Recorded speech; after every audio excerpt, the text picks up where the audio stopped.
ကိုသမားကဘောလုံးကိုဖမ်းမိပြီးမှပင်နတီဧရိယာအပြင်ဘက်ကိုလိမ့်ထွက်သွားမဲ့အထင်နဲ့လက်လွတ်လိုက်တဲ့အချိန်မှာတင်သူအမားကြီးကျူးလွန်လိုက်တာပါစက္ကန့်ပိုင်းအတွင်းမှာပဲပြိုင်ဘက်တိုက်စစ်မှုကပြေးဝင်လာပြီးကိုသမားလက်ထဲကဘောလုံးကိုပုတ်ထုတ်ကအလွတ်ဖြစ်နေတဲ့ဂိုးပေါက်စီတန်းတန်းမတ်မတ်ဦးတည်သွားပါတယ်အဲ့ဒီအချိန်မှာကွင်းထဲကပရိသတ်အားလုံးကတော့ဂိုးဝင်ပြီလို့ပဲထင်နေကြသလိုကိုသမားကိုယ်တိုင်လည်းသူ့အမားကိုလက်ခံလိုက်တဲ့ပုံစံနဲ့ခဏတာငြိမ်သက်သွားခဲ့ပါတယ်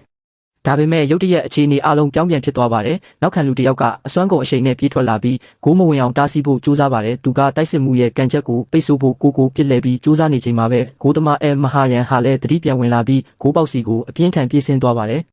လုံးဝမယုံကြည်နိုင်စရာကောင်းတဲ့အခိုက်အတန့်မှာပဲဂိုးသမားဟာခုနတင်ကမှတိုက်စစ်မှုရဲ့လှည့်စားမှုကိုခံလိုက်ရတဲ့သူ့အသင်းဖော်နောက်ခံလူကိုတောင်ကြော်ခွပြီးပြစ်လဲဖမ်းလိုက်ပါတယ်စက္ကန့်ပိုင်းလိုမှတင်ဂိုးစီပေါ်ကနေဘောလုံးကိုအံ့ဩဖွယ်ကာကွယ်လိုက်နိုင်တာကြောင့်အသင်းဟာဂိုးမပေးလိုက်ရပဲလွတ်မြောက်သွားခဲ့ပါတယ်မျက်တောင်တစ်ခတ်အတွင်းမှာပဲသူဟာအပြစ်ရှိသူကနေအသင်းရဲ့သူရဲကောင်းဖြစ်သွားခဲ့ပါပြီဒီကာကွယ်မှုဟာသူ့အမားကိုအဖက်ဆယ်နိုင်ခဲ့ရုံတင်မကပဲဘောလုံးသမိုင်းမှာအစမ်းကျယ်ဆုံးနဲ့အမခန်းဆုံးကာကွယ်မှုတွေကတစ်ခုအဖြစ်မှတ်တမ်းဝင်သွားမှာဖြစ်ပါတယ်